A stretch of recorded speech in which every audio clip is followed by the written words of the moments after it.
menetapkan pasangan calon presiden dan wakil presiden nomor urut 2, Haji Prabowo Subianto dan Gibran Rakabuming Raka sebagai pasangan calon presiden dan wakil presiden terpilih periode tahun 2024 sampai dengan 2029. Rabu 24 April, Komisi Pemilihan Umum akhirnya menetapkan pasangan nomor urut 2 Prabowo Subianto Gibran Rakabuming Raka sebagai pemenang dalam pertarungan Pilpres 2024. Penetapan ini hanya berselang 2 hari dari putusan Mahkamah Konstitusi yang menolak gugatan sengketa pemilu yang diajukan oleh pasangan nomor urut 1 Anies Baswedan Muhaimin Iskandar serta pasangan nomor urut 3 Ganjar Pranowo Mahfud MD. Walau putusan MK berakhir anti klimaks bagi pasangan Anies Muhaimin dan Ganjar Mahfud, namun kedua paslon sama-sama kompak berjiwa besar dan memberikan ucapan selamat untuk pasangan Prabowo Gibran. Terlepas dari aura sejuk yang tampak di ujung pertarungan Pilpres 2024, bukan berarti kubu Anies Muhaimin dan Ganjar Mahfud tidak memberikan perlawanan keras hingga di MK. Dalil politisasi bansos dan mobilisasi aparat yang disampaikan tim hukum dari kedua paslon bahkan menghasilkan dissenting opinion atau perbedaan pendapat yang disampaikan oleh 3 hakim MK yang saat itu bertugas. Fakta dissenting opinion ini pun turut disoroti oleh Mahfud MD yang pernah menjabat sebagai Ketua Mahkamah Konstitusi periode 2008-2013. Cawapres paslon 3 itu bahkan menyebut jika hal ini adalah kali pertama Mahkamah Konstitusi memutuskan sengketa Pilpres dengan beda pendapat. Dalam sepanjang sejarah, baru yang hari ini ada dissenting opinion.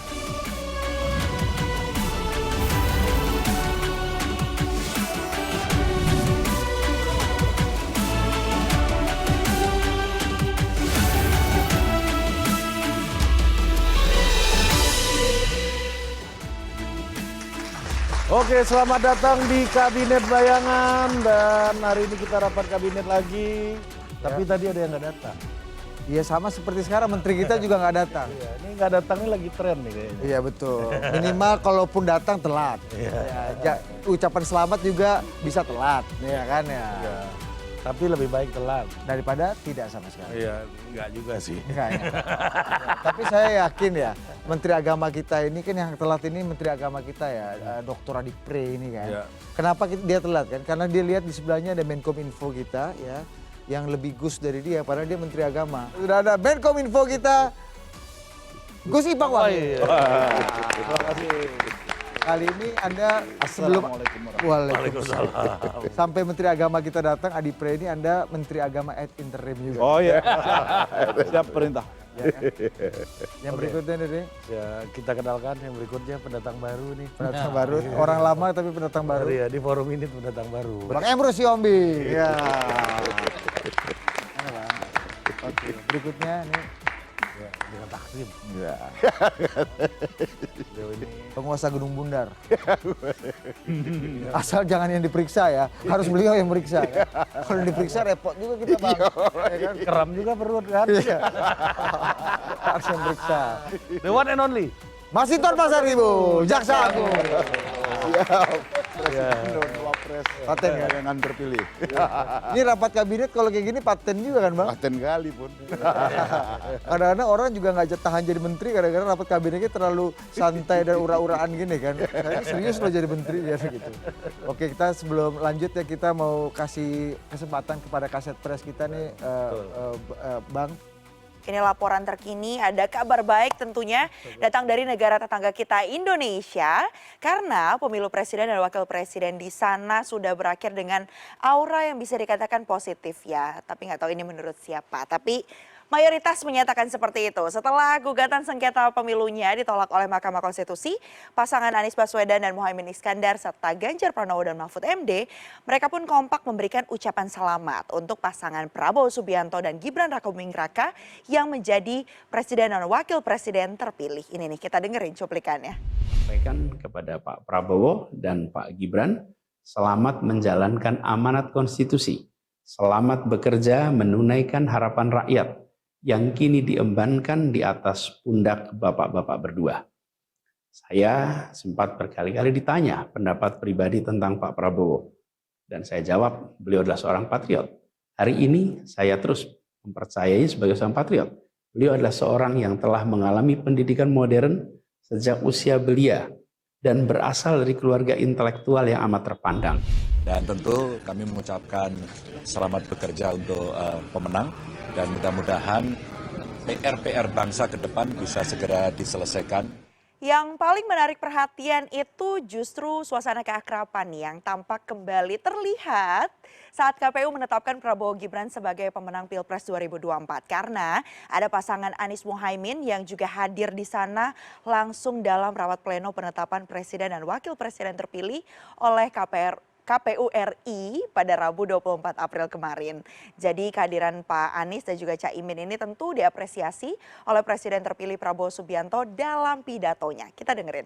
Saya pada kesempatan itu mengucapkan terima kasih ke semua pihak dan terutama saya sangat menghargai, sangat menghormati, sangat terkesan dengan kehadiran Saudara Anies Baswedan dan Saudara Muhaimin Iskandar sebagai paslon 01 hadir di situ bersama-sama menerima keputusan KPU. Nah, yang baru kita lihat tadi itu kan pernyataan saat Prabowo Subianto datang ke PKB bertemu dengan Cak Imin. Kita lihat ya, bahkan dalam satu hari 2 kali loh Prabowo Subianto ini mengapresiasi sikap atau bagaimana kemudian kondisi yang dialami oleh Anies Baswedan dan Muhaimin Iskandar. Tapi sayangnya ada pasangan Ganjar Mahfud yang gak kelihatan waktu penetapan Presiden dan Wakil Presiden terpilih Prabowo Gibran. Pak Ganjar sih bilang kalau dia tidak bisa hadir karena nggak dapat undangan dari KPU. Sementara itu Pak Mahfud MD juga mengatakan tidak hadir karena pemberitahuan undangan dari KPU ini terlambat sampainya. Kok bisa ya? Ada penetapan dari KPU, Pak Ganjar diundang nggak? Enggak itu? Nggak diundang? Enggak. Oh. Sampai hari ini, sampai dengan tadi malam orang banyak bertanya kepada saya, Pak Ganjar datang enggak? Aku malah orang itu undangan nih. Oh. Terus ini kegiatan hari ini berarti sepedaan Pak sama keluarga? Lari-lari. Baru setengah jam sebelum acara dimulai itu ada pemberitahuan lewat telepon, ini Bapak ke KPU enggak ada apa, saya bilang. Ya terus diberitahu acara penetapan. Jadi waktunya tidak ngejar, jadi saya tidak tahu kalau ada undangan. Meski begitu tidak mengurangi rasa hormat saya mengucapkan selamat kepada Pak Prabowo dan Mas Gibran yang telah ditetapkan sebagai Presiden dan Wakil Presiden periode 2024 sampai 2029. Selamat bertugas. Duh, gimana nih ya, kok bisa ya undangannya belum sampai, terus mepet-mepet ketahuannya, apa nggak dikirim aja lewat pesan singkat gitu kan? Kalau zaman now kayaknya gampang nggak kirim pesan seperti itu, atau mungkin harusnya pengiriman undangan itu SMD ya nggak sih? Pak Presiden, Pak Wakil Presiden ini kayaknya yang harus dikoreksi tuh gimana tuh sebenarnya, jadi salah di mana nih? Ya kan undangan itu perkara cepat atau lambat kan yang penting sampai. Oke, kita ke siapa dulu nih? Mungkin ke Bang Masinton dulu aja kali ya. Ini yang pertama Bang. Yep. Kenapa nggak datang? Yeah. Padahal KPU juga sudah tadi merespon bahwa KPU sudah ngundang katanya. Betul. Dan ini undangannya ke di mana-mana Bang. Ya, pertama tadi kan sudah disampaikan, Pak Ganjar dan Pak Mahfud sudah menyampaikan bahwa undangannya itu telat. Bahwa diundang ya. Tadi Pak Prof Mahfud menyampaikan bahkan 30 menit sebelum acara baru dihubungin. Artinya apa? Ini kan agenda seluruh tahapan pemilu. Dari mulai proses pendaftaran, pelaksanaan kampanye, sengketa pemilu, sampai kemudian penetapan hasil Pilpres ya. Itu kan semua sudah teragendakan Mbak. Dalam kalender agenda tahapan Pilpres gitu ya. Nah artinya apa? Ini kan menegaskan bahwa pemilu ini diselenggarakan oleh KPU yang cara kerjanya amatiran itu. Iya. KPU-nya yang amatiran. Iya, KPU-nya yang amatiran. Ini bahkan sampai proses penetapan aja. Ya undangan aja tuh bisa begitu tuh. Ya, nggak nyampe kepada seluruh peserta kontestan tuh. Harusnya kan ada LO masing-masing ini kan Bang, kandidat itu kan. Iya. Iya kan? Ya artinya kalau itu tidak sampai kan berarti ya ada masalah memang di KPU itu sendiri. Dari sampai proses informasi pengundangan dan lain-lain sebagainya. Jadi kalau banyak masyarakat ya mempertanyakan hasil pemilu, ya itu salah satunya.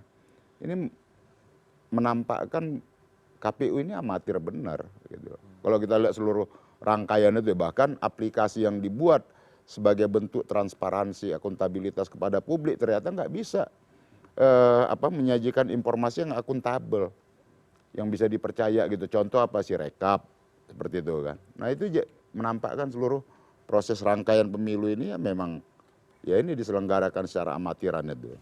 Tapi kan ini informasinya sebenarnya bisa diakses oleh publik gitu loh kalau akan ada penetapan nih di hari Rabu 24 April. Ya terhadap peserta kan calon presiden ya, calon presiden dan wakil presiden sebagai peserta ya, kontestan ya. Ya kan mereka harus diundang dong secara resmi. Ya. Kan nggak bisa ujuk-ujuk tuh. Media juga kalau mau datang harus memenuhi undangan. Kan tidak bisa setiap orang hadir dalam acara itu. Kita sendiri kalau tidak diundang nggak mungkin bisa masuk itu. Kan begitu. Nah, begitupun dengan Pak Ganjar dan Prof Mahfud ya nggak mungkin hadir karena undangannya datang telat. 30 menit. Iya. Ini Bang ada jawaban. Pak Ganjar ada di Yogyakarta. Saya setuju dengan Jaksa Agung kita ini. Karena bagaimanapun dari sudut katakanlah hukum, kan saya ini Menteri Hukum dan HAM di negara bayangan kan begitu. Jadi formal itu penting saya pikir. Coba bayangkan kalau memang sudah dibuat di publik seperti itu akan ada. Tiba-tiba duduk dua calon tersebut tapi tidak ada undangan, tidak ada kepastian. Gitu ya. Jadi oleh karena itu bahwa saya kira peraturan itu harus ini ditata oleh Kementerian Hukum dan HAM nanti pengelola manajemennya, termasuk peraturan-peraturan yang sangat kecil sekali termasuk undangan, karena bagaimanapun bahwa KPU ini kan lembaga formal dan harus mengundang orang yang hadir secara formal. Itu kita bicara normatifnya atau hukum positifnya. Tetapi secara substantif sebenarnya sudah dilakukan oleh Ganjar Mahfud. Mereka berdua menyatakan selamat kepada pemenang presiden pengganti beliau nanti gitu ya, yaitu Prabowo Gibran. Pengganti Pak Jokowi. Nama Prof Mahfud ini gak diganti-ganti. Aturan kekal abadi kalau yang ini. Artinya secara substantif hadir atau tidak hadir sudah menyatakan bahwa selamat kepada Prabowo Gibran dan akan mentaati keputusan daripada Mahkamah Konstitusi. Karena dua sosok ini adalah pemimpin yang konstitusional yang tidak mau mengutak-atik daripada konstitusi. Oke, ini Pak Menteri ditahan dulu nih. Ini saya ada jawaban dari anggota KPU ya, Bapak Idam Idam Holik. Ya, dia mengatakan kami pastikan surat undangan sudah disampaikan. KPU mengirim soft copy dari surat undangan itu melalui messenger maupun surel atau surat elektronik malam jam 10 malam. Nah, Idam mengaku sempat berkomunikasi dengan LO Ganjar Mahfud, menurutnya undangan sudah tersampaikan dengan baik. Saya secara pribadi sempat berkomunikasi dengan Mas Chandra untuk menyampaikan surat tersebut. Begitu juga dengan rekan-rekan komisioner lainnya. Nah, ini kalau kita pandang, ini kan peristiwa di tengah tadi wajah yang damai, ada gelak tawa, ada kedamaian. Tidak hadirnya ini mungkin dengan alasan surat belum sampai, tapi itu kan punya makna atau wajah yang lain gitu ya. Mungkin Menkominfo ada tangkapan lain nggak? Termasuk tadi tuh Pak Menkumham bilang ini kan yang penting sudah disampaikan selamat. Bedanya Mas Anies selamat untuk Pak Prabowo dan Mas Gibran. Pak Prabowo bla bla bla bla orangnya patriotik segala macam. Sementara Mas Ganjar ya selamat kepada pemenang. Ya. Jadi tadi karena kebetulan saya kan diutus Bapak berdua ke sana. Jadi datang ke acara tadi. Memang ada beberapa hal yang agak tidak biasa lah, tidak lazim. Yang pertama, acaranya mulainya terlambat. Dari yang harusnya jam 10, mulainya kalau nggak salah baru 10.45. Jadi nunggu lama benar. Kita nggak tahu nih yang ditunggu gimana nih. Jadi apakah orang yang ditunggu ataukah ada hitungan yang belum selesai, kita nggak tahu. Jangan-jangan ada hitungan belum pasti lagi nih. Nah ternyata masalah undangan. Ditunggu lama. Gus nerima undangannya kapan? Dari tadi malam itu saya masih kontakkan sama Mas Hashim. Oke. Jam 10 itu memang masih belum firm lah. Sampai semua partai-partai itu yang saya kontak, mereka belum terima undangan. ID card pun saya baru dapat tadi pagi. Jadi memang ada masalah yang Rabu pagi. Rabu pagi. Meskipun ini kan kalau Gus kan bagian dari ini ya alat pelengkap ini kan. Ini kan kandidatnya kan harusnya. Iya. Utamakan harusnya. Kalau gini, kita kelas jongo saja dapatnya tadi pagi. Harusnya kan kalau kelas dewa dari tadi malam. Harusnya kan begitu. Ya tapi pada kenyataannya enggak. Nah ini kita nggak tahu siapa yang benar. Ya tadi Mas Ganjar bilang nggak nerima, Prof Mahfud bilang terima tapi terlambat. Nah Mas Anies pun datangnya terlambat. Artinya kalau mereka on time, itu kan maksudnya ini kan acara penting. Nggak mungkin dia datang terlambat gitu loh. Jadi ya kalau saya masih harus ngecek, mungkin memang ada miskomunikasi di tengah-tengah. Nah beliau turun ketemu Mas Anies gitu kan cair. Sebenarnya pada waktu baca speech itu sempat ada Mas Anies, saya pernah merasakan duduk di situ. Di posisi perasaan Mas Anies itu karena pernah kalah kan, berkali-kali pula.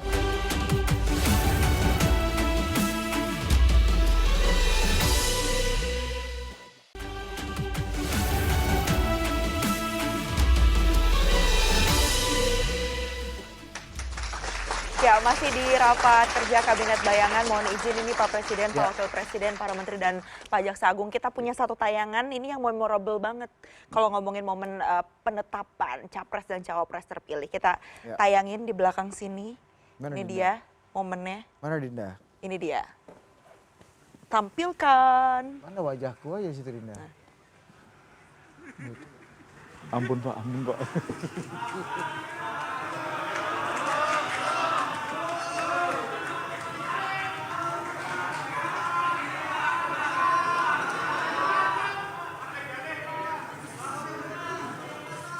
Nah, langsung ini kita coba ulangin lagi nanti sambil boleh dikasih tahu. Karena kan Pak Menkominfo ini kan yang hadir langsung di sana nih waktu hari Rabu. Dan beliau ini apa namanya penemu gemoy ini. Foundernya dari gemoy itu. Nih, momen kegemoyan ini dihadirkan langsung. Tadi saya melihat waktu hari Rabu itu, saya melihat bahwa itu adalah spontan. Jadi Pak Prabowo itu kan habis dari panggung, terus beliau turun. Betul. Nah beliau turun ketemu Mas Anies gitu kan cair. Sebenarnya pada waktu baca speech itu sempat ada Mas Anies, saya pernah merasakan duduk di situ. Di posisi perasaan Mas Anies itu karena pernah kalah kan, berkali-kali pula. Jadi begitu. Nah ngelihat itu, jadi saya bisa merasakan apa namanya senyumnya itu tertahan lah atau gimana. Kecut. Begitu turun ngelihat Mas Anies kan salamin gitu ya, mungkin awkward antara mau meluk atau apa ya, keluarlah ininya Pak Prabowo kan. Tapi memang itu gayanya Pak Prabowo. Beliau tuh kalau sama orang kalau nggak nepuk-nepuk yang keras benar atau gimana pilih atau narik gitu. Ya memang modelnya begitu. Itu love language-nya ya gitu ya. Love language-nya. Jadi ya bukan gimmick, memang begitu. Terus diocorok-ocorok gitu. Cuman kita nggak dengar apakah ngomong Mas Anies. Kita kan nggak tahu. Iya. Jadi atau begini, menteri ya. Iya itu yang kita tunggu. Kan nggak tahu. Atau ini Gus, acting dasmu. Atau gini, masih 11. Nah itu tuh sebenarnya yang pengen kita dengerin gitu, spill dari kejadian di sana. Berarti ada obrolan ya yang dilakukan kayak gitu. Karena kalau kita lihat kan setelah itu juga Gus Imin berdiri tuh, Pak Menkominfo. Sebenarnya kalau ngelihat dari statementnya tadi Mas Anies dan Cak Imin di situ, terus apalagi Pak Prabowo kan juga ke DPP PKB kan, saya sudah mencium aroma-aroma bau menteri di situ memang. Jadi ya kita nggak tahu nih. Artinya kalau memang Mas Anies sudah tidak layak lagi menjadi cagup, kan nunggu 5 tahun lagi untuk jadi capres lagi. Nah 5 tahun ini dalam strategi komunikasi politik itu tidak menguntungkan. Karena terlalu lama. Ya kan? Nah jadi apa nih? Ya kali-kali jadi menteri lah, diajak-ajak. Kan kita nggak tahu. Dia cocok jadi menteri luar negeri ini, cocok pidato bahasa Inggrisnya lancar banget kan Mas. Bisa jadi. Masa Mendikbud lagi? Iya, menteri luar negeri kan. Tapi ketidakhadiran Mas Ganjar itu punya makna tersendiri nggak buat Pak Prabowo dan Mas Gibran yang menang, dan di situ ada Mas Anies dan Caimin juga yang memberikan legitimasi. Ya, kalau yang tidak tahu, yang kan nggak semua di situ tahu kenapa Mas Ganjar sama Prof Mahfud nggak hadir. Ya. Masyarakat pun juga kan tidak tahu, nggak semuanya tahu maksudnya. Kalau yang nggak tahu kan jadinya apa ya, bad campaign untuk Mas Ganjar, untuk pasangan nomor 3. Nah itu yang harus dihembuskan gitu loh, bahwa ini bukan karena kita nggak mau datang, karena kita tidak tidak negarawan. Nah itu menurut saya agak miskomnya di situ tuh. Nah sekarang jadi PR buat semuanya, baik dari KPU maupun dari timnya Mas Ganjar dan Prof Mahfud. Tapi ya sudah lewat juga ini, mau ngapain Kita geser dulu ke Menteri Agama ini dia. Nah, Betul. Ya kan? Nah Menteri Agama ini tadi saingan beratnya tadi ada. Siapa? Siapa itu? Ketua KPU. Doanya semua full bahasa Arab. Oh. Berat tadi. NU. Wah. Kalau Gus Ipang lebih lancar bahasa Inggris kayaknya daripada. Udah nggak menantang lagi kalau Gus Ipang kan. Jadi saking Legitimasi lamanya tadi doa pakai bahasa Arab, itu sampai ada celutukan, wah ini jangan-jangan lagi fit and proper untuk Menteri Agama. Saya tahu Gus Ipang ini pecinta Umi Kalsum ini. Lebih lancar bahasa Inggris saya yakin. Nah kita ke Menteri Agama nih. Ini semua sudah terjadi. Janganlah pernah engkau tangisi susu yang cocok. pepatah India yang suka Pak Menak pakai ini. Nah pertanyaan saya, ini nggak datangnya Mas Ganjar secara politik ya kita lihat. Apakah ini dalam situasi lagi semblehoy aja? Atau memang ini adalah cara dari PDI Perjuangan untuk mengatakan kami akan di luar 5 tahun ke depan? Termasuk saya tambahkan sedikit Pak Presiden izin. Termasuk tadi ucapan selamatnya yang kok kayaknya selamat kepada pemenang. Mas Anies selamat kepada Prabowo dan Gibran. Nah ini punya makna politik nggak? Atau memang itu stylenya Pak Ganjar Memang aja? presiden dan wakil presiden kompor terus. Kompor. Kalau saya sih memaknai dua hal. Kalau mendengar statementnya Pak Jaksa Agung sama Menkominfo ini kan sederhana. Jadi KPU ini sebenarnya bukan hanya tidak terlampau prepare atau amatiran ya, tapi tidak bisa menjaga suasana hati pasca Pilpres. Jadi ini kan kalah menangnya sudah mulai terbaca sejak ada putusan Mahkamah Konstitusi, ada keputusan KPU. Jadi undangannya itu nggak bisa ujuk-ujuk tengah malam diberikan. Toh sidang MK kan juga diputuskan pada hari Senin. Kenapa tidak sorenya langsung dibuat? Dikasih Selasa pagi untuk datang Rabu pagi. Kan enak Pak. Untuk sekelas OSIS bisa melakukan itu dengan baik sih sebenarnya. Selesai urusan semuanya. Selesai urusan artinya apa? Jadi alibi untuk tidak datang karena undangan mendadak itu tidak akan muncul. Ini juga bisa jadi alasan. Seperti Pak Ganjar dan Pak Mahfud untuk apa juga datang. Ini kan hanya sebatas kesaksian soal pengesahan siapa yang menang dalam Pilpres. Tapi yang kedua menurut saya yang paling prinsip, betul tadi, ini kan semakin menebalkan satu keyakinan bahwa Ganjar Mahfud ini kan sebenarnya mewakili dari sikap politik dari PDIP secara umum. Bahwa PDIP ke depan apapun judulnya siap dan cukup tegas untuk berada di luar kekuasaan dan menjadi oposisi. Tapi yang ingin saya katakan adalah PDIP tegas seperti dengan keyakinannya bahwa pemilu di 2024 ini penuh dengan dugaan-dugaan kecurangan, intimidasi, mobilisasi aparatus-aparatus kekuasaan dan seterusnya. Kalau mau ditambahkan satu lagi, jadi kalaupun toh Mahfud dan Ganjar ini datang yang untuk apa juga Pak, nggak perlu berbaik-baik juga lah karena memang mereka sudah siap dengan segala konsekuensinya. Mungkin yang lain itu datang, mungkin mereka berharap ada cahaya di ujung terowongan, harapan diajak untuk jadi menteri, harapan untuk diajak islah, untuk diajak baik-baik dan seterusnya. Oh ini bicara investasi masa depan berarti? Oh iya dong, ini kan untuk menunjukkan bahwa kubu nomor 1 khususnya Muhaimin dan Anies ini sudah baik-baikan dengan Prabowo dan Gibran. Jadi di situ mungkin muncul ruang komunikasi, muncul ruang negosiasi dan ini kemungkinan bisa jadi pintu. Bagaimana misalnya Pak Prabowo Subianto yang mazhabnya ingin merangkul juga akan terbuka. Ahlan wa sahlan kepada Anies Baswedan dan Pak Muhaimin Iskandar. Tapi bagi Ganjar dan Mahfud nggak begitu jalan ceritanya. Nggak ada lagi yang perlu diratapi. Pemilu sudah selesai dan mereka sebenarnya kelihatan tidak terlampau berharap untuk diajak Pak. Untuk apa untuk diajak? Toh bagi mereka tidak akan berkongsi dengan hasil Pilpres yang menurut mereka penuh dengan kecurangan-kecurangan itu. Yang terakhir yang ingin saya katakan sebenarnya. Baru hari ini saya istikharah. Baru muncul satu istilah itu, haram hukumnya sebenarnya bagi paslon 1 dan 3 berkoalisi dengan nomor 2. Kenapa? Karena 1 dan 3 ini meyakini hasil Pilpres mah curang. Karena dituduh curang, haram hukumnya yang menuduh curang untuk bergabung. Kalau PKS, Nasdem, dan PKB itu semuanya sepakat hasil pemilu penuh dengan kecurangan, mestinya jangan dong berkoalisi sekalipun ditawarin. Begitupun dengan nomor 3, jadi Bang Masinton, Bang Emrus, kalau Ponto diajak jangan dong, toh kalian juga menuduh ini penuh dengan kecurangan kok. Tak ada dalilnya yang mengatakan bahwa penuduh kecurangan berkongsi dengan pemilu hasil kecurangan. Itu hanya ada di neraka, Pak. Hanya di neraka. Tapi ya, tapi kan kita bisa melihat Konsisten haram hukumnya. Iya, jadi Itu. pertama kalau sikap partai ya, saya nggak mau mendahuluin itu. Nah tapi kalau sikap partai itu biar partai lah yang memutuskan gitu ya. Mei Bang ya? Iya, ini akan ada Rakernas PDI Perjuangan 20-an Mei gitulah ya, tanggalnya nanti akan diumumkan. Artinya apa? Bagi PDI Perjuangan yang utama itu adalah bahwa selalu disampaikan oleh Bu Megawati tentang bagaimana konsistensi kita bernegara itu berkonstitusi. Bagaimana mengedepankan ajas kedaulatan rakyat. Reformasi dan demokrasi itu harus dijaga betul. Nah, dalam konteks ini ya, bagi PDI Perjuangan itu menjadi salah satu syarat yang utama.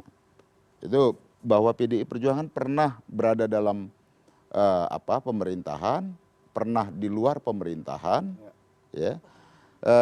Dan bagi PDI Perjuangan pemilu itu bukan sekedar menang kalah. Tapi pemilu itu adalah sebagai ajang peneguhan kedaulatan rakyat. Maka pemilu tidak boleh dilaksanakan hanya dalam pemenuhan aspek prosedural formal ansih. Gitu loh, dengan mengabaikan prinsip-prinsip jurdil, ya, jujur, adil, bebas, dan berintegritas gitu loh ya. Luber. Artinya apa? Demokrasi substantif itu adalah bicara tentang kebebasan, kejujuran, keadilan. Kan di situ. Bukan hanya dalam aspek penyelenggaraan pemilu yang dibuat seakan-akan. Ya kan jelas, Orde Baru itu menyelenggarakan pemilu. Dibilang dia jurdil, tidak. Yang jelas diyakinin itu curang. Sama seperti sekarang yang seharusnya. Yang curang KPU-nya apa yang menang? Yang curang. Yang justru yang bahaya sekarang itu ya kenapa seperti pada masa Orde Baru ya karena ada kekuasaan kan. Yang seharusnya kan pemilu itu sebagai ajang kedaulatan rakyat. Kan? Di mana rakyat bebas menentukan pilihannya. Dia akan ke siapa begitu. Ya Orde Baru kan semua diarahkan. Hari ini kan juga pemilunya begitu kan. Ada pemenangnya iya. Sudah ditetapkan, sudah. Harus kita hormatin hasil MK, ya harus, kan gitu ya. Tapi pemilu itu bukan sekedar angka-angka, bukan sekedar menang kalah. Pemilu dia harus bisa melahirkan produk yang legitimate. Sekarang kalau kita lihat ya, di MK aja tidak bulat tuh. Baru ini terjadi dalam sejarah pemilu kita, sengketa Pilpres di MK, tidak bulat itu, ada dissenting 3 hakim. Dari sini aja sih sudah melahirkan satu produk yang memang tidak akan pernah bulat penerimaannya. Ditahan dulu Pak Jaksa Agung, Pak Menkominfo, apakah ini nih sinergis nih atau koheren nih antara kami menerima, setuju, sudah ikhlas, sudah memberikan selamat, tapi kami juga mengajukan gitu. Ini nyambung jaka sembungan ya atau memang ini koheren tapi dijawabnya lebih paten usai jeda. Kami akan relasional antara Prabowo dan Megawati sangat baik. Tidak pernah ada hubungan yang putus antara Prabowo dan Megawati.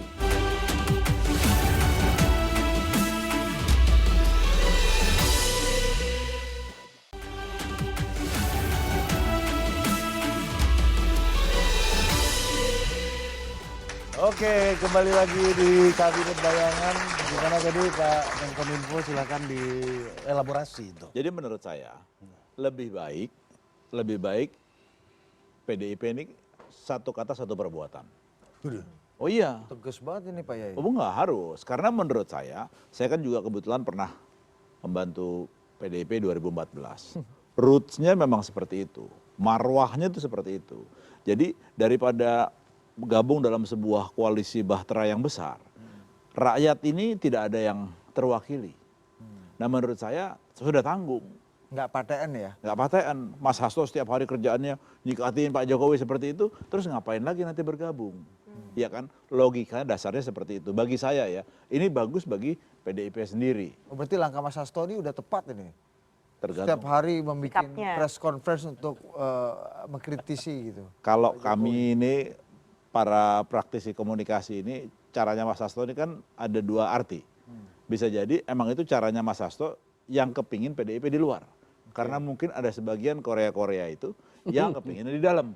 Nah kan kita nggak tahu. Kenapa yang pengen di dalam itu Korea-Korea? Ya kan Korea ada yang utara, ada yang selatan. Ya, canggih, canggih. Iya. Kalau kita sebutnya di Korea itu namanya ini jatuh kucing. Ya, jatuh kucing. Itulah. Kan ada Korea yang melenting dan tidak melenting. Nah jadi itu. Jadi menurut saya kalau memang mau konsisten dan memang bagusnya dengan tadi udah tidak datang, ya sudah. Nggak ada yang salah dengan Mas Ganjar bilang kepada pemenang gitu ya. Berarti Mas Ganjar dan Pak Mahfud tidak datang adalah sejalan dengan strategi Mas Hasto tadi kalau ingin di luar gitu. Saya nggak bilang begitu karena bisa jadi benar mereka tidak menerima undangan. Ya kan kalau itu masalah masih abu-abu lah. Ya.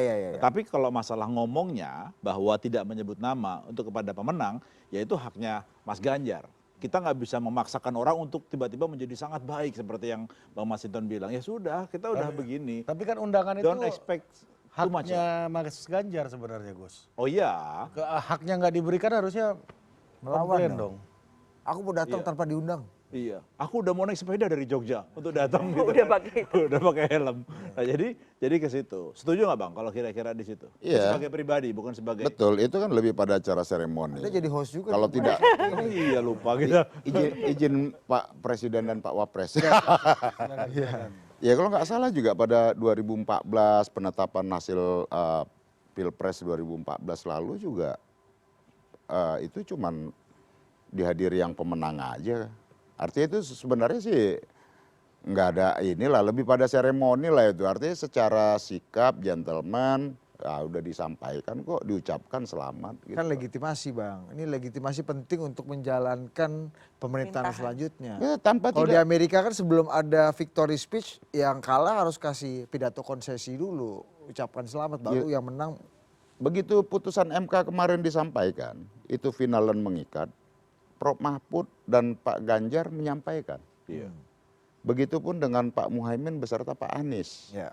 Ya gitu loh, menyampaikan ucapan selamat. Jadi saya rasa udah cukup ya. Udah cukup. Perkara nyebut nama nggak nyebut nama itu style aja lah ya. Ya itu teknis lah itu. Iya kan, artinya kan pemenangnya kan cuma satu, bukan ada dua pemenang kan. Selain teknis itu namanya ada bentrok hati sih Bang. Ini yang saya mau tanya nih ke Menteri Agama. Ya bentrok hati bahwa ya tidak nyebut nama memang adalah sesuatu yang sangat pribadional sebenarnya. Nyebut apa coba? Pribadional.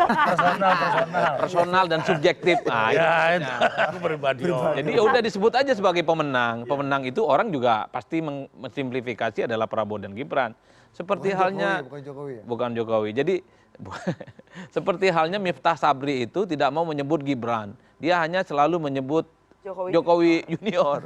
Itu kan sangat personal gitu. Sebagai bentuk penolakan terkait dengan majunya Gibran sebagai wakil presiden. Dan Miftah Sabri itu declare loh. Tidak mau menyebut nama Gibran. Selalu menyebut Jokowi Junior. Itu sebagai resistensi. Kayak beliau dong. Nah, persis seperti Bang Masinton. Nggak mungkin nyebut Gibran. Samsul terus itu kemana-mana. Personal aja. Tapi publik paham siapa yang dimaksud. Termasuk soal siapa yang disebut dengan pemenang ketika Prof Mahfud dan Ganjar memberikan satu statement kemarin saat MK memutuskan, itu orang tahu pasti tujuannya kepada Prabowo dan Gibran Rakabuming Raka. Tapi dalam suasana hati yang semacam ini memang betul ya. Kalau melihat kecenderungan rata-rata secara umum pribadional ini ya. Iya sangat pribadional lah penilaian saya ini. Memang PDIP itu mau di luar, Pak. Jadi intonasi yang sampai ke publik itu memang PDIP terus menyalak, agresif. Meski nyalakan dan agresivitasnya itu bersayap. Yang diserang itu bukan Prabowo, tapi Jokowi dan keluarga besarnya. Jokowi wa akhwatuha dan keluarga besarnya dan sahabat-sahabatnya, para relawan juga dikritik dan terusnya. Belum pernah saya nemu teman-teman PDIP itu mengkritik Prabowo Subianto, Bang. Mungkin saya salah menghitung ya. Tapi kalau Pak Jokowi itu melebihi sholat 5 kali sehari, Pak. Bisa 7 kali itu kritiknya. Termasuk sunahnya itu. Habis kritik Jokowi, kritik Samsul lah nabrak pintu tol kan. Besoknya lagi disuruh jujur dan seterusnya. Itu artinya apa? Ada suasana kebatinan yang tidak selesai dalam konteks ini. Pak Masinton aja punya pantun Pak Presiden. Jaka Sembung, Bambang Pacul ini kan. Nah ini berarti arus utamanya itu mau di luar menurut Mr. Adi Pray tadi. Iya, Nah, tapi gimana caranya? Apakah Korea-Korea yang mau di dalam tadi ini nggak melawan? Kan kita seperti yang Gus Ipang bilang tadi, persatuan Korea-Korea ini cuma ada dalam pikiran kan, nggak dalam perbuatannya nggak sulit bersatu nih kan. Nanti perlawanan Korea-Korea akan kelihatan tuh di bulan Mei kan, kemana arah sikap politik itu. Karena kalau mau melihat dua madhab besarnya, ini yang sampai ke publik kan madhab di luar, Pak. Madhab serang menyerang, madhab yang konferensi pers setiap hari, ya kan? Nah sementara madhab yang akomodatif, Mbak Puan Maharani dan kawan-kawannya itu memang silent pergerakannya, akomodatif, cukup terbuka kepada siapapun. Tapi bukan berarti tak ada lobby-lobby dan keinginan. Ya endingnya tentu di bulan Mei, di mana PDIP akan memutuskan kemana sikap politik mereka, apakah istiqomah iman politiknya di luar atau dia akan menjadi bagian di dalam. Ini kan tergantung siapa yang kuat-kuatan membisikkan kepada ketua umum mereka, Megawati Soekarno Putri. Kalau yang kuat bisikannya adalah suara konferensi pers yang agresif, maka akan ada di luar. Tapi kalau yang masuk ke hatinya itu adalah suara Korea-Korea yang sedang berjuang untuk berada di dalam, bukan tidak mungkin PDIP akan memutuskan. Karena kalau kita membaca landscape politik kita ke depan, posisi agresif itu nggak menguntungkan loh. Di 2024 kalau kita hitung rata-rata ada sekitar 62% kelompok pemilih umur 40 tahun ke bawah, Pak. Dan sikap politik mereka nggak suka dengan yang nyalak-nyalak itu. Suka yang gemoy-gemoy, joget-joget, dan nggak berat-berat pikirannya. Ini tentu dihitung juga oleh kawan-kawan PDIP. Jadi agresif untuk memperlebar ceruk pemilih mereka. Itu terjadi 10, 15, dan 20 tahun yang lalu. Tapi ke depan sudah berpikir yang lain. Apalagi kita melihat Prabowo ini saat ini selalu ingin kelihatan tampil bersahaja, seperti anak muda, low profile, dan seterusnya, dan so on and so on. Begini, tadi kan cuma dibahasnya kan tergantung sama Bu Ketum. Ya kan? Nah, padahal kan ada parameter lain, yaitu pemilik kekuasaan yang akan datang. Pak Prabowo. Nah jadi kalau ngelihat dari dua, ini dapat bocoran ya, kita nggak boleh nyebut info A1. Ingat di hari Lebaran, Mas Rosan kan datang ketemu Ibu. Dua kali itu. Dua kali itu. Halal jam 11. Halal paginya, terus sorenya dipanggil lagi suruh ketemu. Sorenya datang lagi? Iya, siang menuju sore itu datang lagi ke sana. Terus kita tanya dong, lo ngomong apaan aja San? Enggak, Ibu cuma cerita aja masalah sejarah. Oh, menarik sekali. Kita kan kepengen tahu nih ada bocor. Enggak, ternyata cerita sejarah. Nah, cuman di situ adalah sedikit-sedikit menyinggung-nyinggung Solo lah. Gitu kan. Jadi ternyata Solo itu Jokowi. Solo itu Pak Jokowi. Harus jelas soalnya, Bang. Solo banyak sekarang. Pak Jokowi dan anaknya, juniornya. Solo sejarah dan Solo itu ya Benny Murdani harusnya. Ya. Nah, jadi memang bahwa aromanya Mas Hasto itu bukan murni hanya Mas Hasto. Jadi sampai ke Ibu juga ada sedikit, cuman tonnya nggak se-vulgar itu. Oh, berarti nuansa Ibu hari ini adalah nuansanya yang dibangun atau ditampilkan oleh Mas Hasto, kesimpulan Anda? Enggak, itu kan saya cerita habis Lebaran. Kan ini kan udah beberapa minggu setelah Lebaran. Ya artinya memang faksinya yang Korea Selatan ini belum terlalu kuat pada waktu itu. Nah kan kita masih ada 6 bulan ke depan. Itu pertama. Kalaupun akhirnya menuju ke selatan, pertanyaannya apakah K4 ini mau mengakomodir juga? Itu kan K4 tuh bahasa pemain, bahasa normal manusia ini. Kubunya Pak Prabowo. Gitu K4. Habis ini Kertanegara 4. Habis ini Senopati, Gunawarman, semua jalan nih kan. Ya jadi ke situ. Nah ini menariknya di situ sih sebenarnya. Boleh sedikit. Bu banyak, Anda banyak. Jadi tadi ada perbincangan kita posisi PDI Perjuangan, gitu ya. Apakah di pemerintahan atau oposisi kan begitu. Betul. Yang pasti PDI Perjuangan sudah punya pengalaman menjadi pemerintah, yaitu masa Joko Widodo. Pemerintahan Joko Widodo ada pemerintahan PDI Perjuangan. Kenapa? Karena PDI Perjuangan atau Joko Widodo jadi presiden karena PDI Perjuangan. Itu nggak bisa dinafikan. Bahkan visi misi dan nawacita disusun di PDI Perjuangan. Boleh jadi ikut terlibat waktu nyusun tersebut. Artinya ini adalah pemerintahan PDI Perjuangan. Dan kemudian kita lihat masa SBY. Dua periode jadi oposisi. Jadi artinya bagi PDI Perjuangan tidak masalah dari sudut pengalaman. Dan mereka sangat diakui oleh masyarakat apakah di oposisi atau di pemerintahan.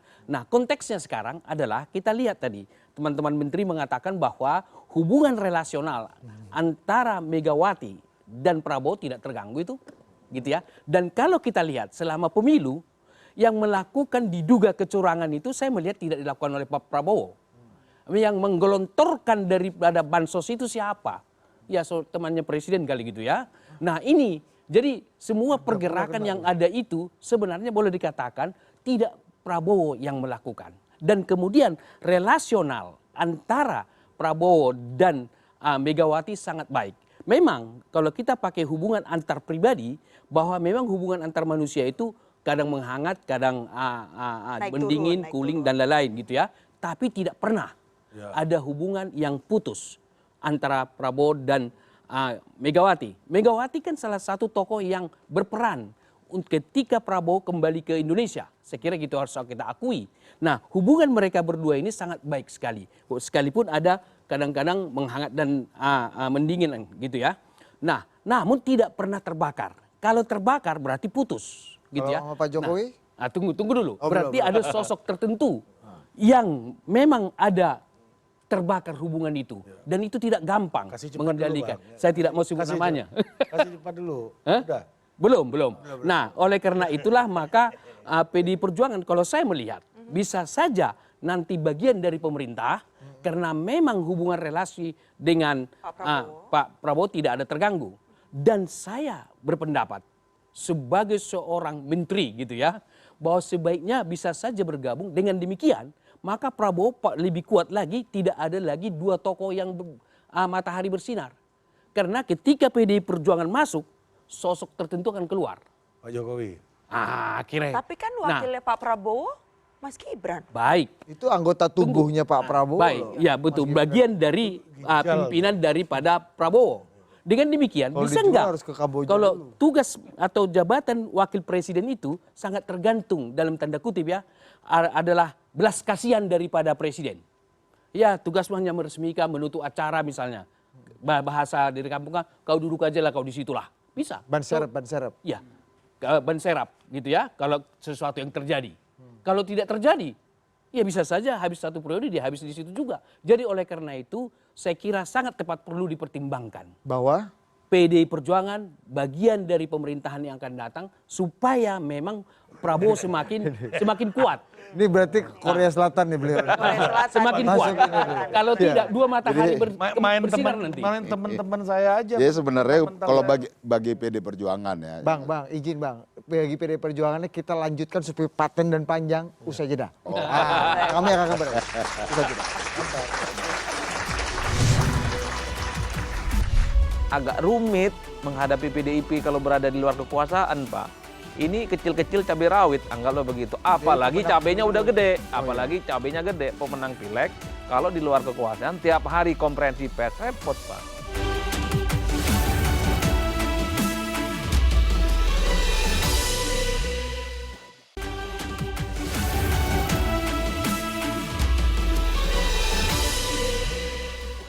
Oke, kita kembali lagi di rapat kabinet bayangan, kita ke Bang Masinton dulu. Sudah sebaiknya tadi bahwa PDI Perjuangan ada di dalam.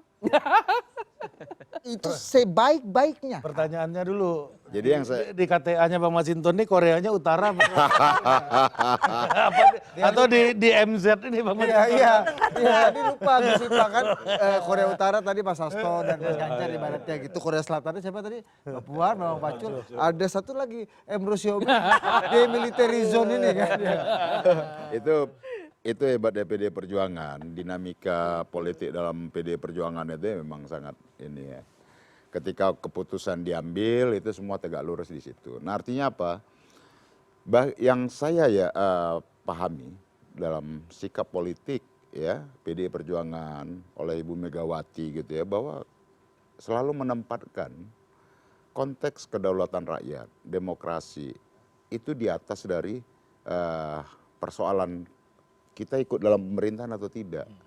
Ibu Megawati tidak akan ngambil jalan ya berada dalam, meskipun ditawari dalam pemerintahan, kalau pemerintahan itu kemudian dia mengabaikan prinsip-prinsip yang secara nilai ya, nilai demokrasi, kerakyatan diabaikan.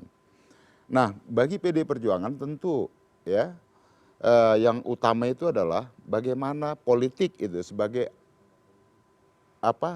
sebagai sarana untuk memperjuangkan kedaulatan rakyat tadi, memperjuangkan hak-hak rakyat tadi. Artinya kalau saya melihat apakah berada di dalam pemerintahan atau di luar pemerintahan, yang utama pasti yang dinegosiasikan pertama itu adalah bagaimana kita mengembalikan reformasi dan demokrasi yang hari ini sudah buram. Gitu loh. Yang saat ini buram. Nggak mungkin dong kita kemudian mengabaikan prinsip-prinsip reformasi demokrasi, apalagi yang dia harus berbasis pada konstitusi kita ya sebagai sebuah bangsa. Kemudian kita mengabaikan ini semua, kita ikut dalam kekuasaan yang mengabaikan prinsip-prinsip reformasi dan demokrasi ini. Tapi kata Bang Emrus lebih bermanfaat PDI Perjuangan kalau ada di dalam. Biar tidak ada matahari lagi. Lah iya, artinya bahwa ya kalau mau di dalam pemerintahan, terus kemudian kita menafikan demokrasi ini, ya kalau di dalam pemerintahan ya artinya kita harus dalam posisi memperjelas garis arah reformasi dan demokrasi kita kembali. Tidak mungkin kemudian kita membiarkan ya demokrasi yang sudah buram ini. Demokrasi kita mengalami keburaman nih hari ini. Ini harus kita buat terang kembali.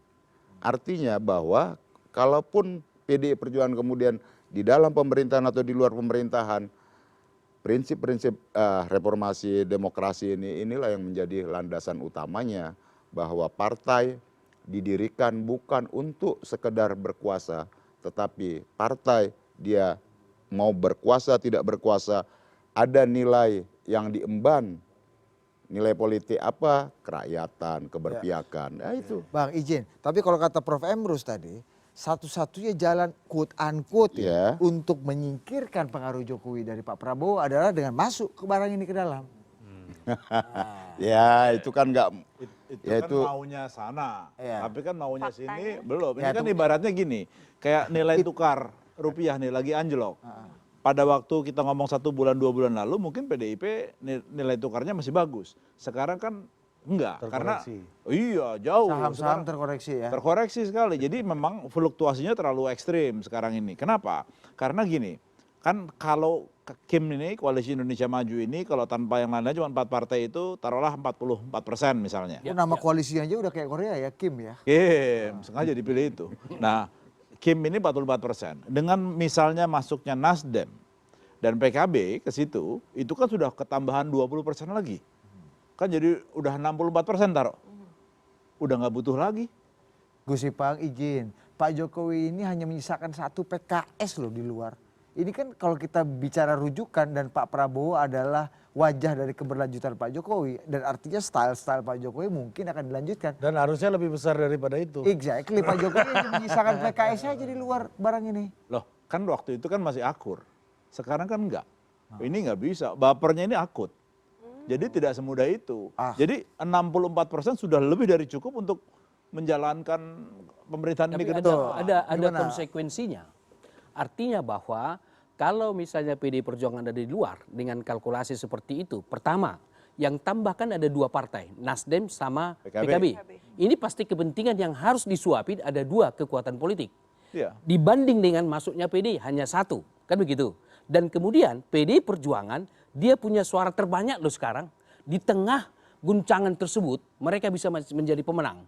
Dan kemudian relasional daripada Prabowo sama Megawati begitu bagus. Nah, terus terang saya berpendapat, kalau andaikan tergantung ya PDI Perjuangan ambil garis, karena beliau menjelaskan tadi adalah bukan persoalan di luar atau di dalam, tapi sejauh mana membuat demokrasi ini menjadi terang. Nah, kalau memang PDI Perjuangan masuk secara psikologis politik, salah satu di situ tokoh akan keluar dengan sendirinya. Siapa itu? Ya, yang Anda sebutlah, tahulah itulah. Menurut Nah, oleh saya- karena itu, tapi kalau dibiarkan bahwa PDI tidak masuk, maka akan dua matahari bersinar di sana. Karena ada kemungkinan, dan itu sudah diwacanakan di ruang publik, bahwa dia akan memimpin daripada koalisi tersebut. Saya terus terang mengatakan, jangan sekali-sekali Prabowo menyetujui ada sosok tertentu memimpin koalisi. Karena dua matahari bersinar. Oleh karena itu, pimpinan koalisi harus di tangan Prabowo. Kan ada wacana itu muncul kan, bahwa partai pendukung dipimpin oleh satu orang. Barisan Nasional. Iya, Barisan Nasional dipimpin oleh sosok tertentu. Itu akan menjadi duri bagi Prabowo. Kenapa? Dua matahari bersinar gitu loh. Dan obat dari duri itu adalah PD Perjuangan masuk. Dengan masuknya PD Perjuangan, maka bargaining position Prabowo justru lebih baik lagi. Tadi kan dibilang karena PDIP itu partai terbesar, ya. Makanya dibutuhkan masuk. Kalau salah satu diantaranya. Ya, kalau saya melihat justru kebalik, justru karena PDIP terbesar itu dikhawatirkan akan mengganggu stabilitas Kim ke depan. Loh iya dong. Gimana? Coba Oh. Apa itu Kim itu? Kim itu apa itu? Koalisi Indonesia Maju. Ini A1 nggak nih? A1 nggak nih? A0. Jadi kalau ini kan kita ngelihat partai terbesar di situ Golkar. Ya, kan? ya Taruh betul. kursinya sekarang hampir 16 misalnya. Ya. Kursi suara ya. Tidak begitu jauh dengan Gerindra. Lebih dekat sama PDIP lebih tepatnya. Jadi kalau masuk PDIP kan artinya nanti yang terbesar adalah PDIP. Ya. Nah, lebih susah ngatur satu yang besar daripada dua yang menengah. Artinya Golkar nggak jadi ketua kelas lagi tuh di situ karena paling gedenya PDIP. Bukan cuma Golkar sekali Anda nih. Bukan cuma Golkar, Gerindra pun juga sama, Iya, kan? Terus kalau misal nanti kedepannya akan lebih gampang ngancem-ngancem. Gue nggak suka nih begini, gue mainin kursi di parlemen, kan lebih berbahaya. Kalau PDIP masuk satu tapi besar, ya kan? Lebih gampang dua tapi tanggung. Lebih banyak untungnya apa ruginya? Kalau Pak PDIP Prabowo. gabung. Kalau masuk nih untuk Kalau bagi stabilitas, saya pribadi, untuk menjalankan program-program, untuk melanjutkan keberlanjutan. lebih susah menghandle PDIP daripada dua Nasdem dan PKB. Kalau menurut saya, kenapa? Pertama, sudah 2 tahun Pak Prabowo minta waktu ke Bu Mega, nggak dapat. Itu kan gampang. Muhaimin, Mas Imin ini begitu selesai, Sepupu Anda ini ya. sepupu saya, begitu selesai KPU langsung ke DPP, segitu mudahnya. Segitu mudahnya juga Caimin habis acara besoknya deklarasi sama Nasdem. Ya jadi itulah namanya Caimin. Jadi ya begitu. Bagi saya lebih fleksibel. Bang Surya sama aja. Habis udah diketok langsung besoknya ketemu sama Pak Prabowo. Kita udah lama Simple bersahabat. itu. Kita sudah lama bersahabat. Pak Prabowo datang dijemput di depan mobil. Mas Anies jalan dulu ke dalam baru ketemu sama Pak Surya. Nah itu. Nah, artinya dari situ sudah kelihatan bahwa betapa mudahnya. Nasdem ini kan bin Golkar. Bin Golkar. Keturunan Golkar. Iya. Kalau dihukum nih junto ya. Gerindra juga sama, bin Golkar juga. Jadi Golkar ini semua 2.0. nafasnya semua sama. Iya kan? Nah tapi kalau PDIP ini kan enggak. Bagus juga istilah. Iya. Jadi itulah. Jadi Kenapa nggak binti, Gus? belum. Nanti seksis kok. Ini lagi aduh. Jadi ke situ. Bagi saya memang sekarang posisinya PDIP bisa tuh ada yang utara sama yang selatan. Tapi bagi saya nilai tawarnya sudah drop. Karena yang ini udah 64%. Kita pikir ini ngapain? Jangan-jangan terlalu gede Bang, susah. Anda pemenang pemilu loh. Dianggap drop loh sama kawan. Jadi gini loh ya, politik itu nggak bisa dihitung itu tadi. Politik itu bukan dihitung dalam angka-angka pragmatis seperti itu. Ketika hasil pemilu pemilu 2004, 2009 gitu ya, itu jelas kok. Artinya apa? Bahwa mau PDI Perjuangan sendiri juga dia punya sikap sendiri. Nah di situ Gus Ipang bahwa artinya membaca PDI Perjuangan itu politik itu bukan sekedar kekuasaan, jauh dari itu, Pak. Artinya kita pernah sendiri, ya, kita bersekutu dengan rakyat. Bahwa hari ini, ya, dalam konteks hari ini menurut saya ada perjuangan besar tentang bagaimana masa depan demokrasi di Indonesia hari ini yang sudah mengalami pemburaman ini untuk kita bisa buat terang kembali. Nah, jadi artinya apa? Bahwa bagi PDI Perjuangan, mau di dalam kekuasaan pemerintahan maupun di luar pemerintahan, yang utama adalah rakyat tadi, Pak. Setuju. Nah, sekarang bagaimana kita mau menjelaskan kalau hari ini siapa yang akan menyuarakan tentang kehendak rakyat tentang demokrasi, keadilan, dan lain-lain sebagainya tadi itu. Ini udah Korea Utara ini ya. Nah, artinya Arahnya. ya enggak Enggak. sorry Bu, bahwa nanti PDI Perjuangan itu tadi saya mau jelaskan, mau di luar mau di dalam pemerintahan, ada yang utama di dalam prinsip politik tadi itu bukan sekedar bagi-bagi jabatan tadi ya Pak. Dan PDI Perjuangan selalu konsisten di situ. Disitulah saya membuat bahagia berjuang bersama PDI Perjuangan, Pak. Karena ada nilai yang diusung dan diperjuangkan di sana, bukan sekedar politik jabatan, kekuasaan.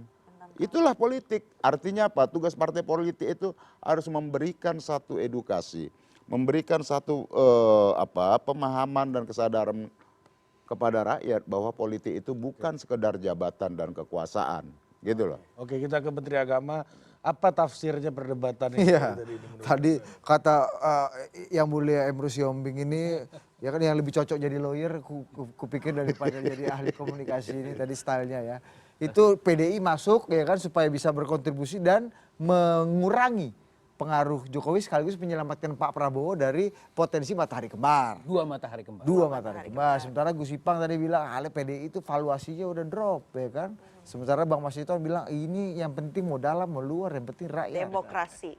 Ya saya kira semuanya sangat tergantung kebutuhan Prabowo Subianto. Ini kan bukan hanya soal pertemanan tapi juga soal kenyamanan.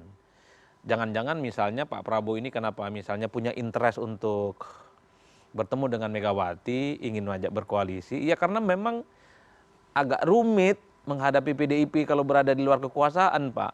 Ini kecil-kecil cabai rawit, anggaplah begitu. Apalagi cabainya udah gede, apalagi cabainya gede, pemenang pileg. Kalau di luar kekuasaan, tiap hari konferensi pers repot, Pak. Dulu di zamannya SBY, kan PDIP tidak terlampau kuat secara signifikan. Tapi kan SBY kerepotan juga menghadapi bagaimana Bang Mas Hinton, kemudian aktivis-aktivis teman-teman PDIP yang lain tiap hari itu memprotes kebijakan-kebijakan politik SBY. Gak happy dan mereka berpengalaman. Listrik aja naik sekali doang kan waktu itu. Betul. Dan setiap saat mereka itu konferensi pers dan gelar spanduk di semua institusi-institusi pemerintahan yang mengeluarkan kebijakan-kebijakan yang dinilai tidak pro rakyat. Bisa dibayangkan dengan PDIP sebagai partai pemenang pileg berada di luar, nyalak setiap saat, konferensi persnya bukan hanya melampaui sholat 5 waktu itu, tiap saat itu repot juga sebenarnya. TikTok belum ada lagi. TikTok, apalagi sekarang TikTok dipotong macam-macam. Jadi Anda nggak setuju dong valuasinya udah drop habis-habisan? Memang kalau ukuran kekuatan politik parlemen valuasinya turun, tapi secara kualitatif, kualitas sebagai oposisi, PDIP nggak ada yang meragukan, Pak. Dan menurut saya oposisi yang cukup teruji dan konsisten, berani nyalak sekalipun suaranya tidak kuat saat itu di zaman SBY, ya PDIP, Pak. Nah, PKB dan Nasdem ini belum punya riwayat menjadi oposisi dan tangguh, Pak. Belum punya riwayat yang tangguh. Belum pernah berpanas-panasan di luar parlemen. Nasdem bin Golkar ini tadi ya. Nah, Nasdem bin Golkar, PKB bin apa dong? Bin Nahdlatul Ulama nggak akur sama ketum PBNU. Repot, Pak. Dan bahkan PKB di 3 pemilu terakhir di barisan pemenang terus kan? Betul, karena ya kalau misalnya PKB ataupun Nasdem, ya oposan-oposan yang sebenarnya kekuatan politiknya mungkin sudah bisa ditakar sejauh mana fragmentasi dan kekuatan politik mereka di bawah. Tapi kalau PDIP ini kan berjejaring kekuatan politiknya, Pak. Dan itu terbukti 10 tahun ketika berada di luar kekuasaan. Oleh karena itu saya melihat bagaimana sebenarnya style dari politik Pak Prabowo. Jangan-jangan PKB oke bagi Pak Prabowo, Nasdem oke, PDIP juga oke, Pak. Disatukan ini kawan semua. Ya, tapi gini Pak Menteri, untuk tadi analisanya yang mulai Emrus Yombing ini, masuk untuk mengurangi beban Pak Prabowo akan potensi matahari kembar dari Pak Jokowi. Gimana menganalisa itu? Saya kira tidak. Paling paten dijawabnya usai jeda. Aduh. Kita akan bicara relasi Pak Jokowi juga dalam variabel ini. Usai jeda, tetap bersama kami. Dan diperhitungkan adalah harus bergabung dengan partai politik gitu. Ya, partai politik besar tentu saja, bukan partai politik kelas menengah ke bawah. Siapa yang kira-kira cocok dengan stylenya Pak Jokowi? Kan selama ini yang dikaitkan dengan Jokowi kan.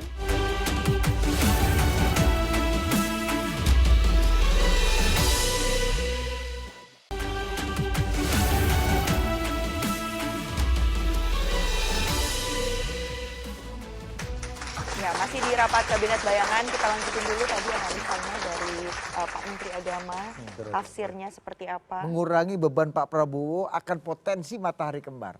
Bener apa enggak tuh? Yaitu Pak Jokowi. Ini belum gabung aja baru, apalagi udah disingkirin. Ini gimana sih logikanya nih? Ya saya kira memang tak perlulah memasukkan PDIP hanya sekedar ingin mengurangi pengaruhnya Jokowi di kabinetnya Prabowo ya. Karena memang ada kecenderungan secara alamiah presiden secara perlahan yang akan berakhir masa jabatan politiknya, memang aura politiknya mulai meredup Pak. SBY di periode kedua, 6 bulan, 7 bulan sebelum berakhir, orang sudah banyak datang ke Jokowi yang ditetapkan sebagai pemenang pemilu saat itu. Per hari ini, ketika Prabowo ditetapkan sebagai presiden, orang melihat kiblat politiknya bukan lagi istana, tapi Kertanegara. Jadi nggak perlu ada instrumen lain sebenarnya, hanya sekedar untuk mengurangi bagaimana kuatnya Pak Jokowi pengaruhnya dalam kabinetnya Pak Prabowo. Menurut saya Prabowo itu adalah pemimpin kalau sudah ditetapkan sebagai presiden paling susah untuk dikendalikan dan diintervensi oleh siapapun. Prabowo berbeda dengan Jokowi 2014. Prabowo hari ini cukup powerful.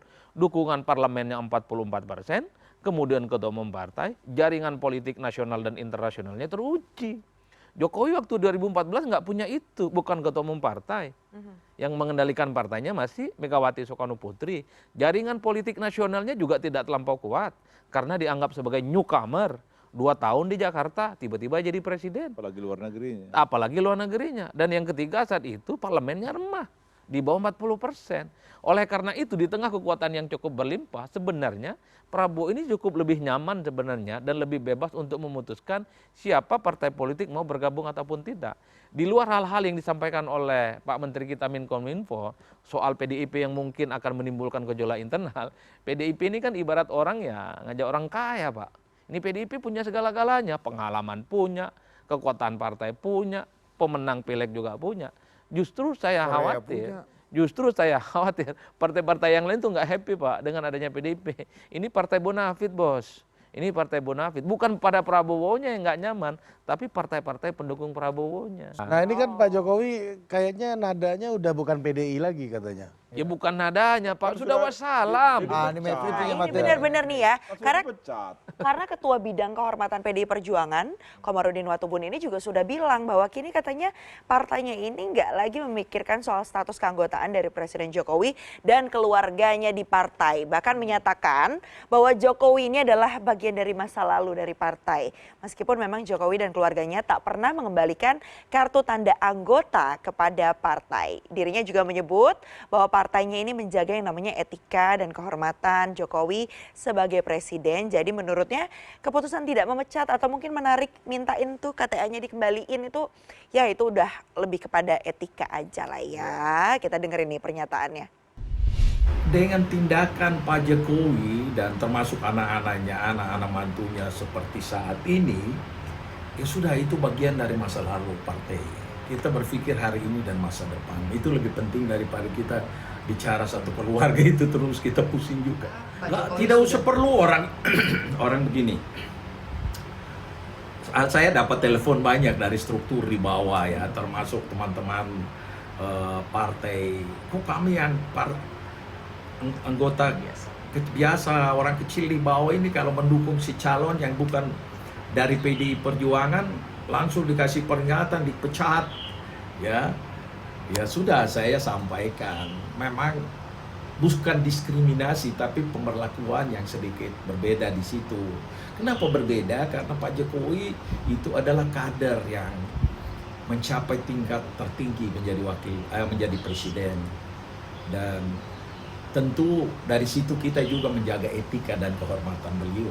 Tapi kalau beliau sendiri bersikap keluar dari partai ya sudah biar saja. Itulah pilihan beliau dan kita harus hargai. Jadi mungkin bisa diartikan karena extraordinary ini kadernya, jadi tanpa harus ditarik KTA-nya atau mengembalikan, tapi dengan sikapnya sudah bisa ditafsirkan gitu ya, time to move on. Nah ini langsung direspon ya sama Presiden Jokowi, yang begitu ditanya, mengucapkan terima kasih saat menanggapi pernyataan dari Ketua DPP PDIP Bidang Kehormatan Komarudin Watubun yang menyatakan bahwa Presiden Jokowi dan Gibran Rakabuming Raka bukan lagi kader dari PDI Perjuangan. Kita dengerin. PDIP mengatakan bahwa Bapak bukan bagian dari partai PDIP lagi. Iya. Terima kasih. Kalau Pak Jokowi kan bilangnya ya terima kasih gitu. Oh nggak pakai tangan, terima kasih langsung pergi gitu. Kalau Mas Gibran bilangnya ya nggak apa-apa kata Mas Gibran gitu. Harusnya tadi teman-teman wartawan setelah tanya Pak Jokowi kan di belakangnya ada Pak Pramono Anung kan. Ya. Nah itu biar ditanya Anda terlalu konfirmasi. terlalu teknis jurnalis ada. Ya, harusnya kalau gue jadi wartawannya bertugas. Ya itu makanya. Gue tanya Pak Jokowi bilang, Mas Pram gimana? Itu kan biar langsung jawab-jawaban ya. Mantan sekjen Anda. Gimana? Coba. Siapa dulu nih? Menteri Agama mungkin. Menteri Agama dulu. Yang mana? Jokowi dengan PDIP. Ya udah nggak ada Apalagi partai yang mau lagi. diperbincangkan. Stateless ini. Ini Udah Pak Jokowi. wassalam, Pak. Bukan. Wassalam itu lebih kuat ya. Dalilnya ketimbang goodbye. Wassalam ini, Pak. Dengan situasi kayak gini, menurut Anda Pak Jokowi akan mengambil langkah seperti apa dengan situasi yang udah wassalam yang lebih kuat daripada goodbye ini? Kalau mendengar statement Pak Jokowi beberapa waktu yang lalu ingin pulang kampung ke Solo, bermain dengan cucu, udah itu aja. Itu jauh lebih baik menurut saya. Dan tidak ngurusin politik elektoral. Tapi kalau berpikir bagaimana pengaruh politiknya biar tetap kuat dan stabil, ya tentu harus bergabung dengan salah satu partai politik yang kuat dan besar. Jadi exit skenario untuk tetap menjadi bintang yang bersinar dan diperhitungkan adalah harus bergabung dengan partai politik gitu. Ya, partai politik besar tentu saja, bukan partai politik kelas menengah ke bawah. Siapa yang kira-kira cocok dengan stylenya Pak Jokowi? Kan selama ini yang dikaitkan dengan Jokowi kan kuning, Golkar. Langsung lirik. Cuman persoalannya apakah posisinya sebagai apa kita tidak pernah tahu. Karena kalau bicara tentang Ketua Umum Golkar, rasa-rasanya di DPD daerah kan menunjukkan soliditasnya kepada Pak Erlangga. Mereka tegak lurus kepada Pak Erlangga dan ingin mengaklamasikan dukungan mereka untuk terus menjadikan Erlangga sebagai Ketua Golkar untuk yang ketiga kalinya. Itu kan penolakan secara halus. Siapapun yang ingin jadi ketum dari luar untuk posisi Golkar rasa-rasanya agak sulit. Termasuk Pak Jokowi? Termasuk Pak Jokowi. Sudah mulai mengeras itu di DPD kemarin yang kumpul di Bali. Kecuali bergabung dengan Golkar dalam posisi yang bukan ketua umum. Entah Dewan Pembina lah, Dewan Pertimbangan lah, Dewan Kehormatan dan seterusnya. Kalau masih bisa dibina. Kalau masih, kan begitu jalan ceritanya. Bener nggak Kan sebenarnya ada banyak cara ya sebenarnya kalau jadi Pak Jokowi. Saya melihat bahwa Pak Jokowi ini sunset, iya, tapi tidak secepat itu, ya kan?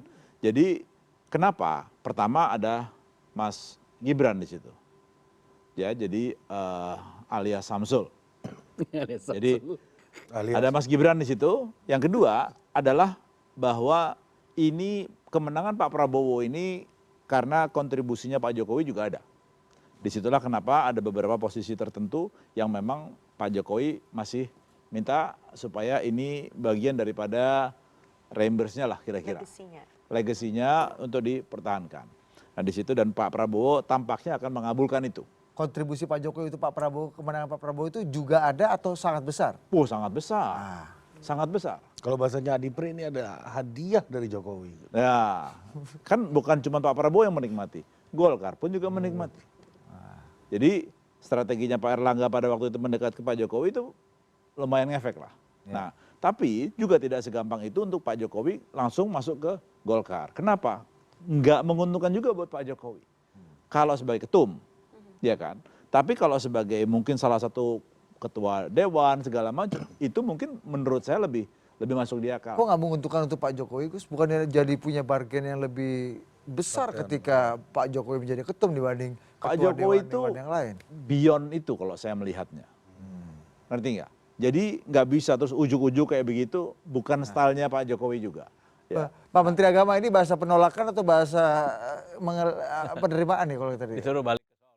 Nah, tapi jangan lupakan yang ketiga, bahwa ini ada satu kapal baru yang apapun namanya kan bisa aja dibikin. Apa itu? Ya kalau di Malaysia kan ada Barisan Nasional. Kalau di sini kan kita kan nggak tahu.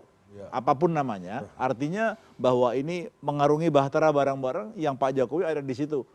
Kita tidak akan pernah tahu. Ya, tapi itu tadi kata-kata Gus Ipang itu menyentuh saya juga tuh. Pak Jokowi itu beyond itu. Berarti nggak itu. Oke, kita break dulu lah.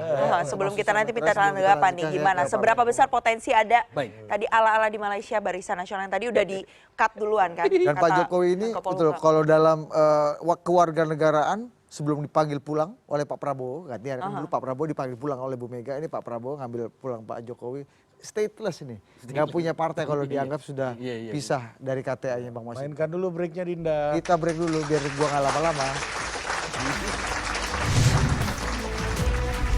Daripada masuk partai sana, partai sini, partai sana, partai sini ya. Toh kemudian juga pengalamannya mengingkari kok gitu ya. Mending dia bikin partai politik aja.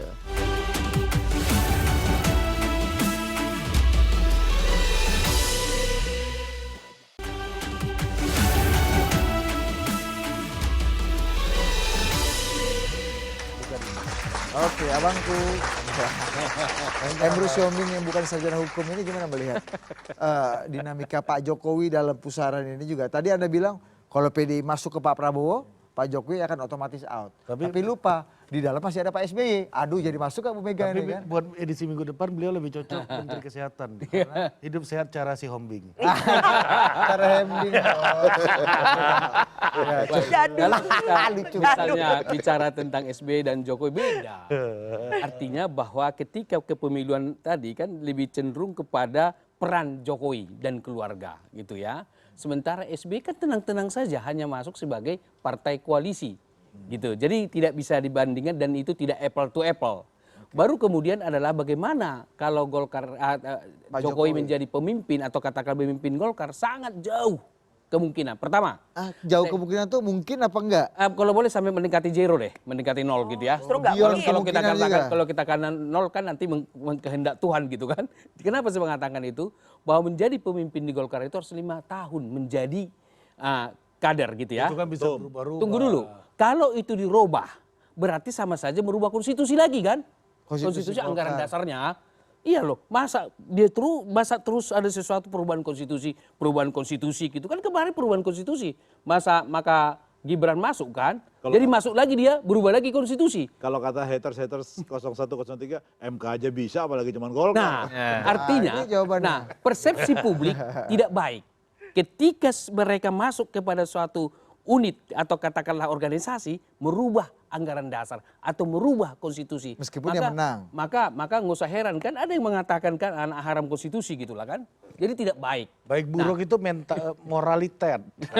Oleh karena itulah maka sangat kecil kemungkinan berada di posisi itu. Dan kemudian saya setuju tadi disampaikan bahwa Golkar itu tetap ingin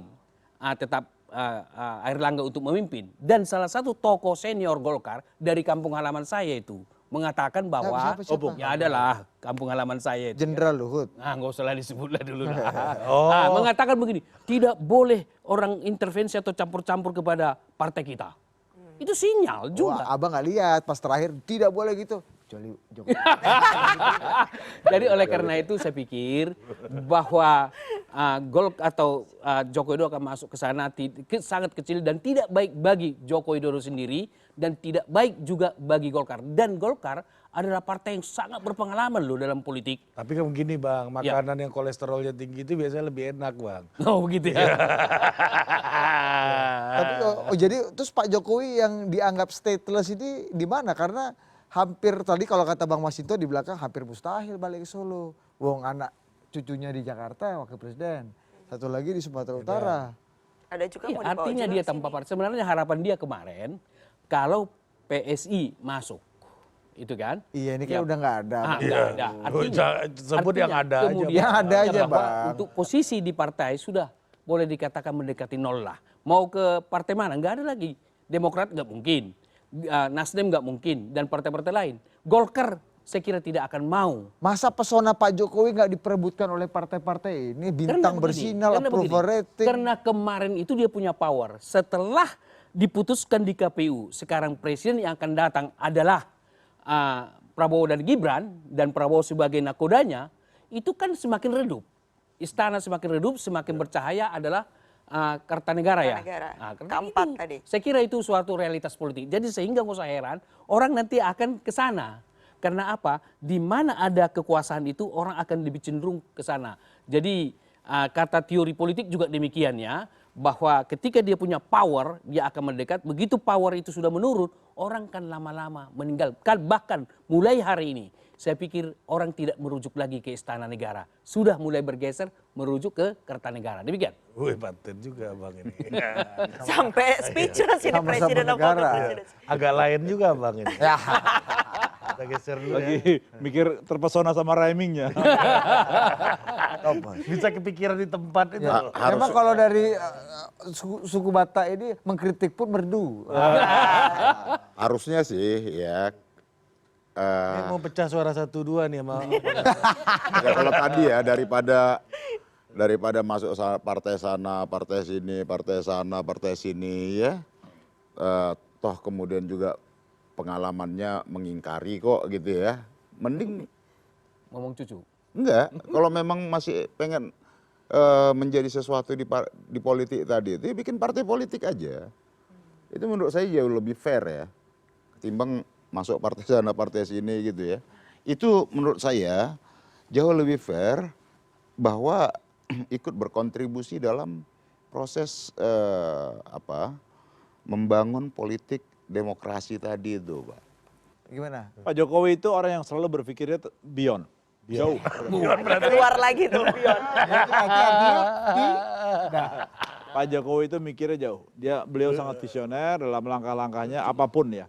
Jadi menurut saya politikus tulen itu terserah mau disukai atau tidak disukai, salah satunya adalah Pak Jokowi.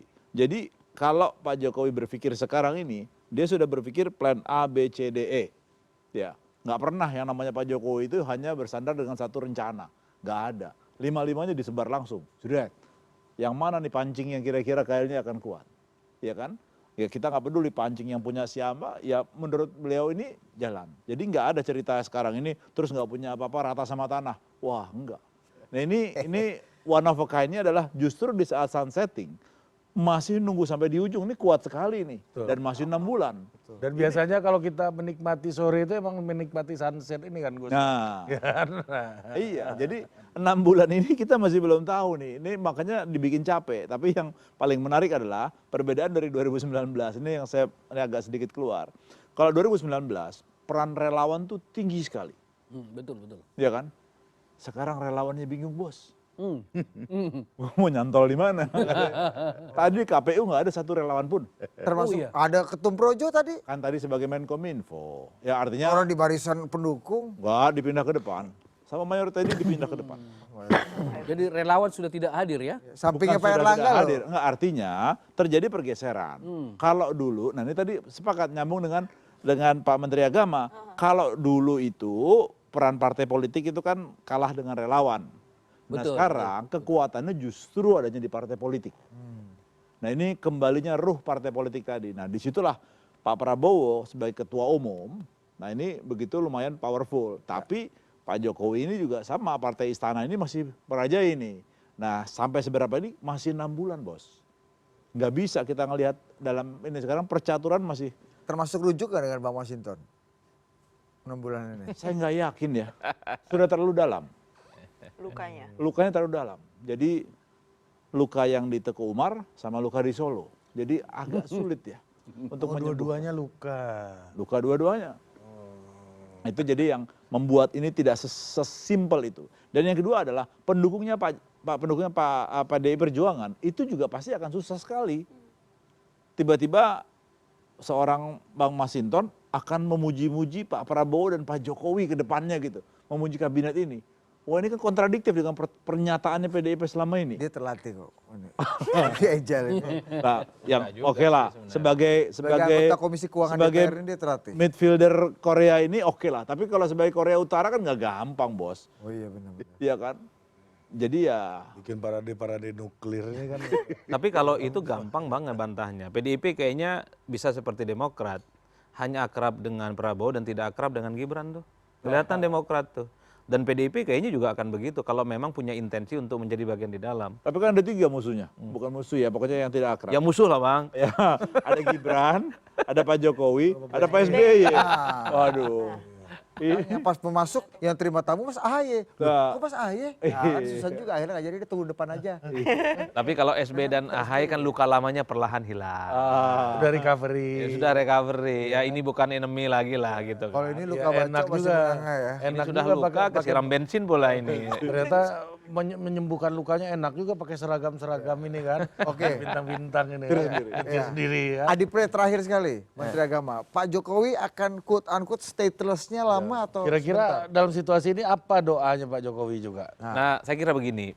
Kalau ingin mempertahankan pesona dan kekuatan politiknya, suka tidak suka memang Pak Jokowi harus ngambil peran di partai politik tertentu. Di luar PDIP, suka tidak suka, memang kekuatan politik ke depan ini di bawah rezim 5 tahun yang akan datang, Prabowo dan Gibran, fungsi-fungsi ketua umum partai, elit-elit partai itu jauh lebih signifikan dan lebih penting. Yang perlu dipikirkan oleh Pak Jokowi setelah nggak jadi presiden. Kalau jadi presiden enak Pak, batuk aja jadi firman, bisa jadi fatwa, bisa jadi undang-undang. Tapi kalau tak lagi jadi presiden, batuk aja nggak ada yang datang. Ditanya kawan pun tak ada. Itu yang mestinya dipikirkan mulai dari sekarang. Jelang 6 bulan tanggal 20 Oktober, masa pergantian peralihan kekuasaan ya. Nah yang kedua, yang perlu diperhatikan juga, ini bukan soal bagaimana merawat stamina politik dan bergennya Pak Jokowi ya.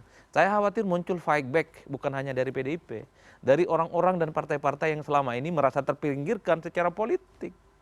Jangan dikira orang seperti HTI, FPI, dia bisa menyusup ke banyak kekuatan-kekuatan politik Pak. Karena dibubarkan itu sakit hati Pak. Mantap. Serius itu loh. Baru ini Anda ngomong sesuai tupoksi Anda Menteri Agama. Oh iya betul. Ini ahlinya udah kembali. Dan saya kira resistensi yang berbasiskan Islamisme 2 periode Pak Jokowi jadi presiden bukan tidak mungkin akan muncul setelah Pak Jokowi tak lagi jadi presiden. Dan sekali lagi lawannya itu yang akan fight back bukan hanya dari PDIP.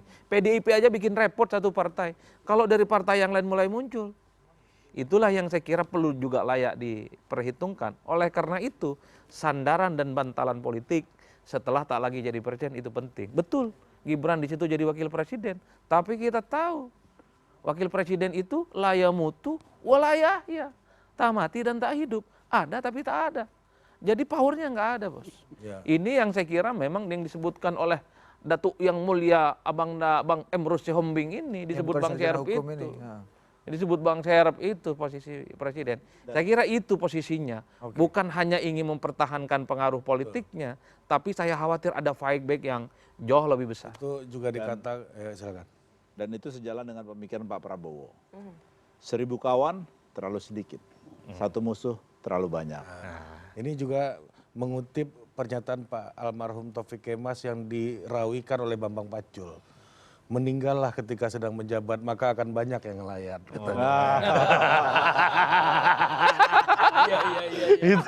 Oke, terima kasih ya Bapak. Ya, sampai jumpa. Imam Pacul.